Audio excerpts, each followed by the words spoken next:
In today's video, I'm going to teach you how to duplicate a site on Google Sites fast and easy. This skill can be incredibly useful if you're looking to recreate an existing website or perhaps experiment with changes without affecting the original. So let's dive right in and get started.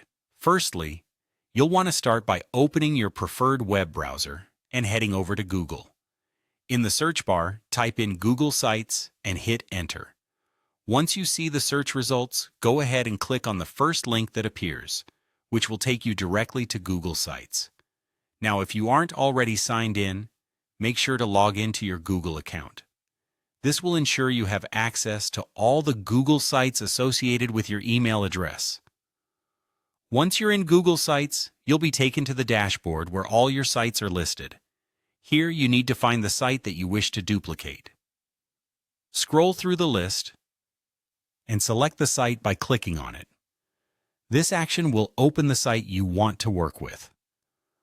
Looking at the top right corner of your Google site, you'll notice 3 vertical dots. This is the menu button. Click on it, and a drop-down menu will appear. Among the options available, you'll see one labeled Make a Copy. Go ahead and click on Make a Copy. This will open a new window, prompting you to name your new site. It's important here to differentiate the copied site from the original, so choose a name that reflects its purpose. For example, you might simply add Copy to the end of the original name, or choose a name that indicates the site's new intended use. Once you've decided on a name, make sure to select the location where you want to save this copy, which will typically be your Google Drive. After filling out these details, click the OK button to confirm.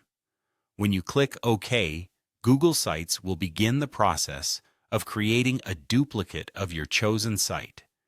This includes copying all pages, content, and settings exactly as they are in the original. The great thing about this feature is that it helps you preserve the structure and design without needing to start from scratch. And there you have it. A duplicate of your Google site is now ready for you to modify or experiment with without any risk to your original content.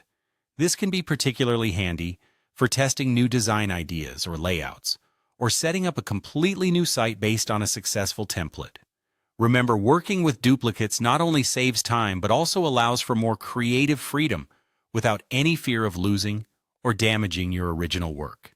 Thank you for watching, and I hope this tutorial made the process of duplicating a site on Google Sites simple and straightforward for you.